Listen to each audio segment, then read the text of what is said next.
Well, continuing our mill walks, we're on our way down now to Brockhampton Mill, or the site of it. It's not there anymore, as with all the mills. Just up to our right here, that's Harts Farm Way, and this is a continuation of Brockhampton Road, which in itself runs up to Stockheath and up to the Lees.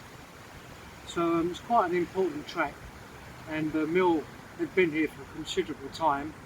We'll get down a bit further, I'll tell you a little bit more about it. So, let's get on our way.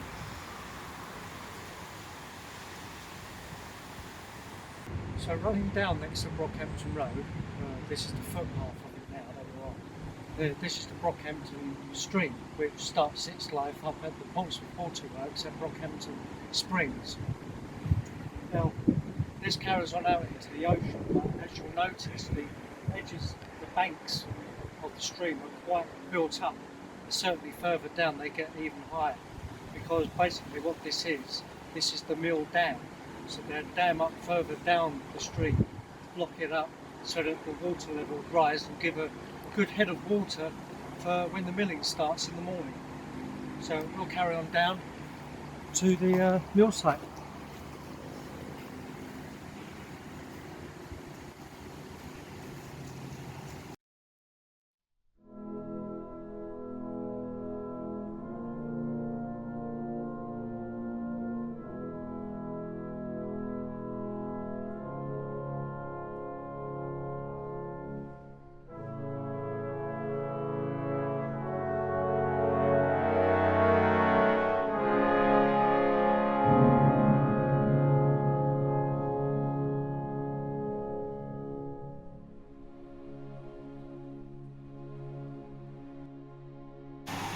Well, as you can see, this is the water race for the mill, and that's pretty much all that's left of it. Behind you here, which you saw a moment ago, this is where the barges would have come in to be loaded with the bread or oil and flour, etc. So John Snook had a hand in the rebuild of it in the early 1800s, and he had a hand in Bedhampton Mill as well, where we'll be going shortly. And this was quite a considerable mill. It was one of the largest in Havant, and it was completely disused and pulled down by 1900. But I did find a map, 1866 I think it was dated, which showed a considerable set of buildings around it. And I should imagine it where it was, being away from the actual town. I'd imagine we've had the mill, probably the miller's house, a storage area for corn and for flour as well, let alone an area for the barges to be loaded. But what we're going to do now is quite an important area. We're going to carry on down to the Mill Lake, which is quite an important area, and I'll tell you why in a moment.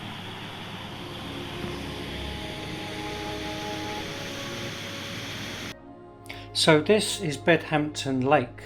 It's where the fresh water sits on top of the salt water. And over the past 80 years, excavations have revealed Bronze Age axe heads, Greek urn fragments, arrowheads, Greek coins, and brickwork from a Roman period. So I wouldn't be surprised if this place was in use from the Bronze Age onwards. And so now we're in the churchyard of St Thomas the Apostle at Bedhampton, which is just beside us here. And this is the grave of John Snook himself. He was born in 1780 and died in 1865. So he had a fair old innings, and he'd done a lot for the community and a lot for Portsmouth. So God rest his soul. So we're in Bedhampton, just behind us there, St Thomas the Apostle Church, which is history on its own. And this is the entrance to Mill Lane and leads us down to the mills. So we head this way and keep cracking.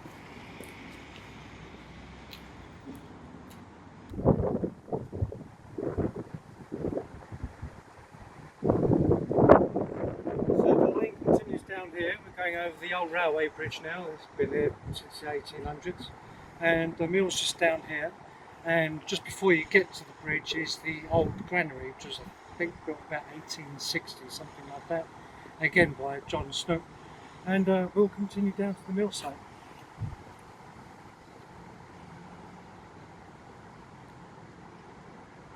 So we're at the site of the Bedhampton Mills. Beside us is the mill house, and this on the wall here is a plaque dedicated to John Snook, which has a dedication date of 1800, which was when he probably had the mill rebuilt. Unfortunately, it only lasted till about 1930, and it was pretty much all pulled down. But the mill dam behind you here, just to your left, is still here, and the water races are still here, and the outlet for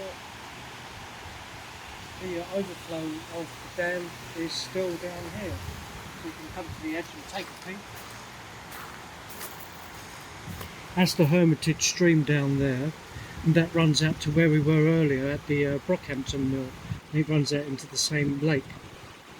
So this would all, well, you can see here from the water line, when the tide comes in, this all fills up with water, and this would be where the barges would have been loaded with the flour and bread and stuff, because John Snook was also a fantastic baker and supplied the bread to the fleet at Portsmouth. So it's got a hell of a history behind it. It is a shame that the mills themselves are gone, but the house is still here. And also a piece of history for you about the house.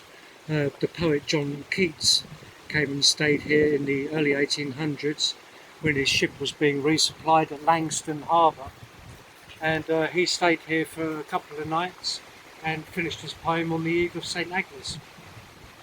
So there you go, there's a piece of history for you. We'll go and take a quick peek at the water races and move on. Well, these are the water races. This is for two of the mills. There were actually three on this site at one point. There was a paper mill, a fuller mill and a corn mill. The corn mill was the last one to be in use. So that all got knocked down around about 1930. The water races themselves make a really nice garden feature, as you might say. The house itself is a holiday home. You can rent it out for your holiday. It's certainly an absolutely lovely location. It's got beautiful gardens. This fantastic piece of history, and of course you've got your own little swimming pool as well. So if you want to come holiday and have a bit of history, come to Bedhampton Mill. And that is the end of the mill walk. I hope you enjoyed it, and we'll see you in the next programme. Thank you very much.